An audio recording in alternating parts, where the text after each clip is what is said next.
and bienvenue à Le Français avec KJ. I'm KJ and I'll be your host. This podcast is basically for students who are in level 3 French, but if you're not quite in that level yet and you just want to tag along for the fun, you're welcome to come and do that. If you have any questions, be sure to put them in the comments. And so today we're going to get started.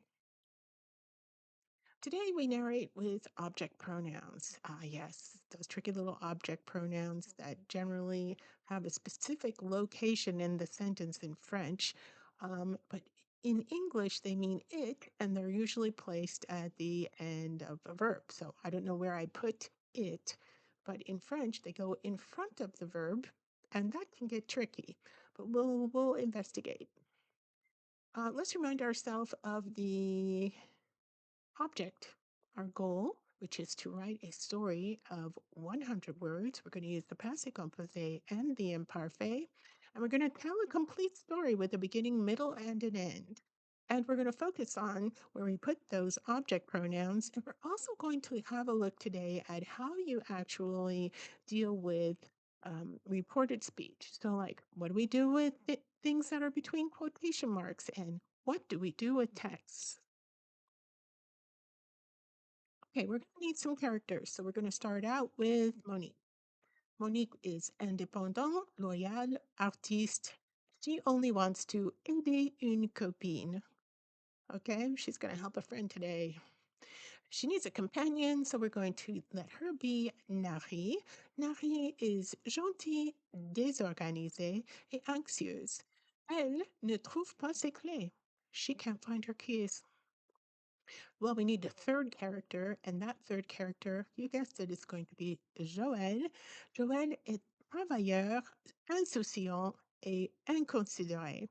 So he's a little bit of a self-motivated person, and il a un jeu de clés supplémentaire. So he finds himself somehow with two sets of keys. Let's see how that happens.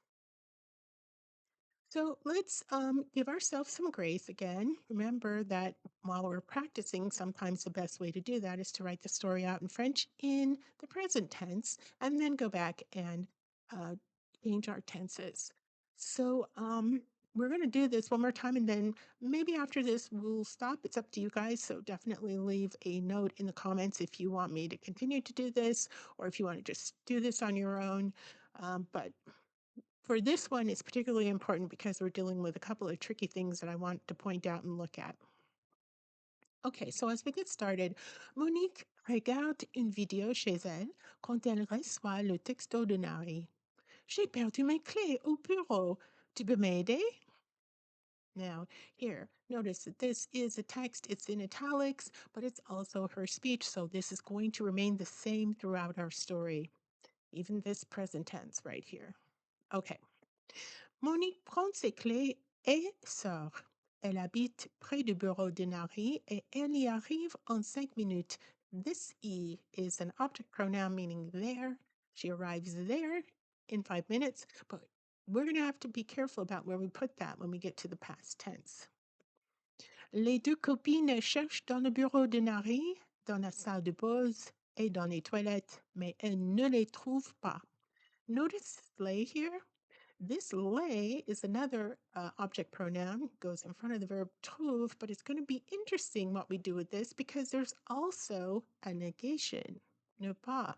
So let's see what happens there. C'est bizarre, a dit Nari. Je buvais un café avec Joël et... Again, this is her reported speech. Sorry, I left it past the composé in here when I was trying to get it into the present, but okay, you get the point.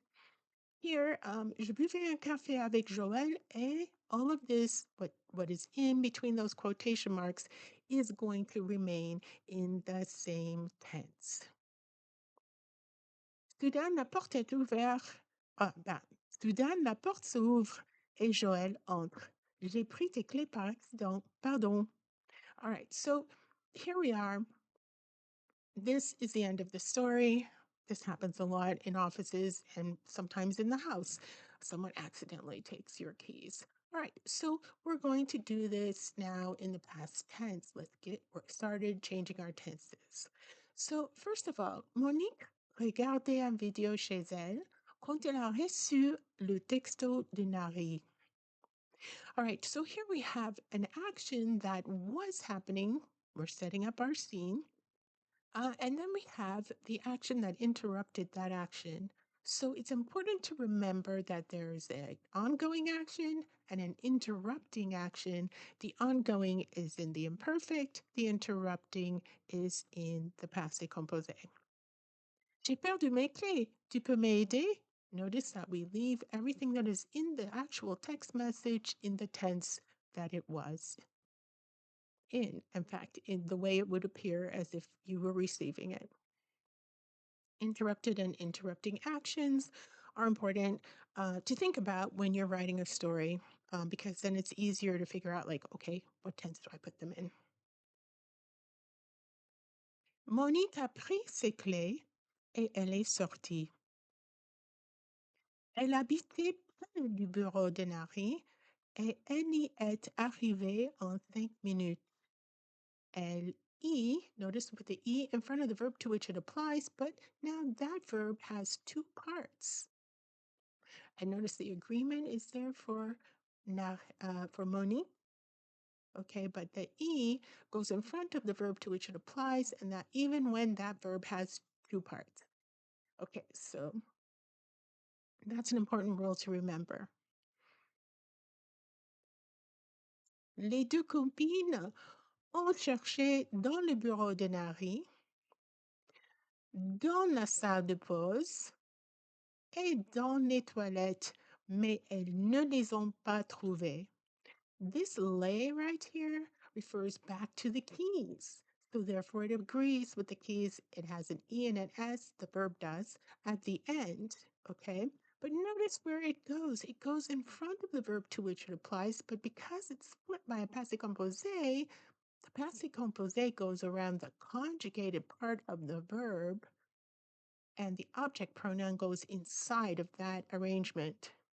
Okay, so ne les ont pas trouvées. All right, so let's go to the next one. We're going to wrap it up now. Soudain, la porte s'est ouverte et Joël est entré. J'ai pris tes clés par accident. Pardon. Oh, you can imagine if I were Nari, I think I'd be a little bit upset. Anyway, tenses inside of quotes remain the same. Remember that as well when you're writing stories. All right, so let's think about this. You will need to rewind this and probably go back, and if you can explain your way through the tenses and understand why I've used one tense and not another, you're doing well. If you have any problems, confusion, just drop me a note in the comment section. I'll be right back to you. Okay, try to write your own story this week and drop it in the comments. You might want to pass it through, ChatGPT to find out some things about how you actually used the imparfait and the passé composé. But and trust me, I'm not looking for the ChatGPT version. I'm looking for your version. So let me know what you do, and I will definitely read the comments, and we'll see where we go from there. We'll write another story in a week, and I thank you all for watching this little video and for listening to our podcast. And if you like this video, please like it and subscribe so we can get it out there to more students who are struggling with these topics. And let's see, I'd like to thank my Pexel photographers this week. I can't tell you how grateful I am to Pexel and Unsplash for just the opportunity to be able to access images that I could use for these videos. And if I ever get monetized, I will definitely be supporting these um, amazing photographers. So thanks again, and thank you all. And until next time, a bientôt.